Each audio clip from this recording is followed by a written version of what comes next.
All right, let's dive into one of the most incredible stories in business history: the rise, the near total collapse, and the unbelievable rebirth of Apple. It's a story full of genius, betrayal, and a comeback so huge it literally changed the world as we know it. Just listen to this. In 1996, Steve Jobs himself said it was over. Apple had lost. His company was, and this is not an exaggeration, months away from going bankrupt. So how do you go from that, from the absolute brink, to becoming one of the most powerful companies on earth? Well, to figure that out, we've got to go all the way back to the beginning. So where does a story like this even start? Well, like so many Silicon Valley legends, it kicks off in a pretty humble garage.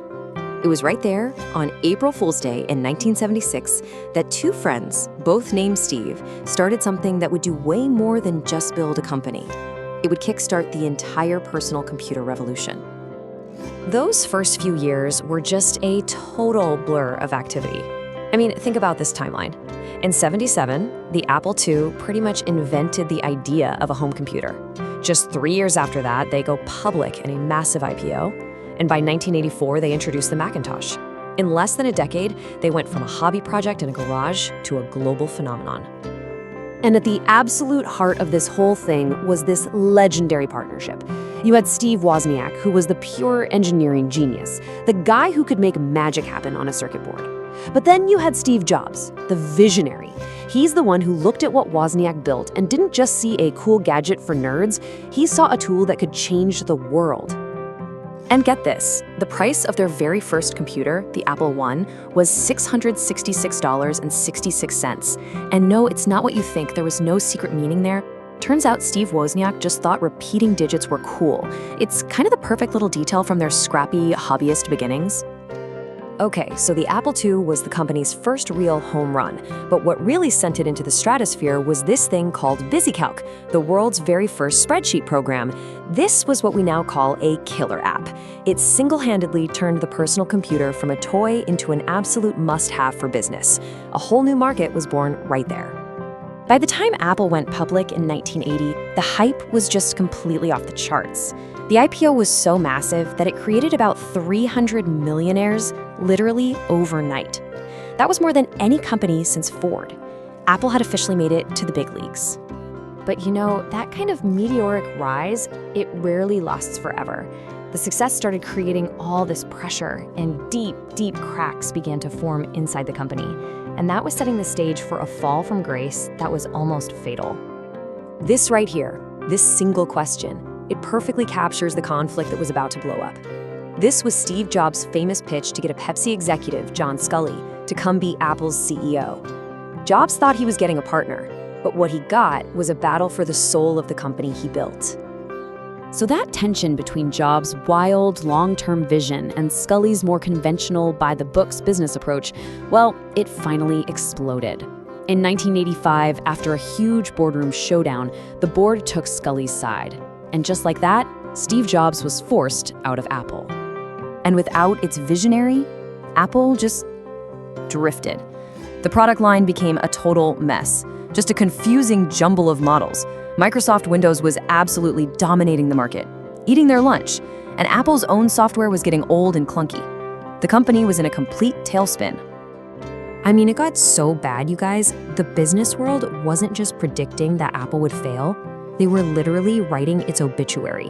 By 1996, it really seemed like the only question left was not if the company would die, but when. But it wasn't over, not by a long shot. In what has to be one of the most stunning turnarounds in corporate history, Apple was about to rise from its own ashes, led by the very same person it had kicked to the curb. And the key to this whole thing? It came from the most unlikely place. Next, the computer company Jobs had started after he was forced out. Apple was desperate for a new operating system, so they bought Next. But in buying the software, they also got something way more valuable. They got their founder back. Steve Jobs was home. But this wasn't the same Steve Jobs who had left. He was older, more pragmatic, and one of his first and most shocking moves was to announce a partnership with Apple's biggest enemy, Microsoft. It stunned everyone, but he knew Apple couldn't survive on its own anymore. And then this happened, the iMac.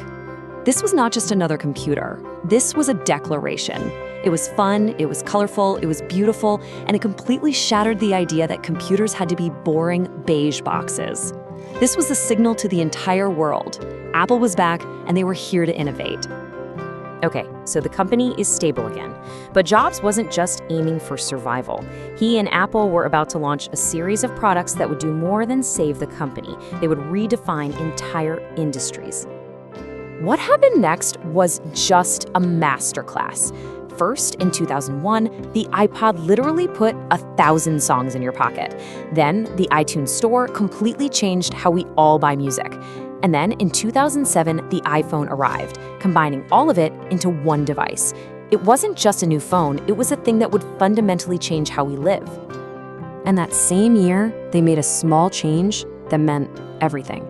They dropped the word computer from their name. It was a simple move, but it was also a profound statement. Apple was now a consumer electronics giant, and their ambition was, well, limitless. And the results of all this? I mean, just look at this chart.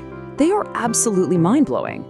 Fueled by the iPod and then the iPhone, Apple's sales grew more than 13 times over in just about a decade. It was, without a doubt, one of the greatest comebacks in the history of business.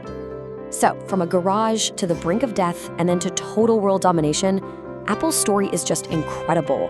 It really is a testament to vision, resilience, and of course, to the power of thinking differently. And it just leaves you with one massive question, right? What on earth are they going to reinvent next?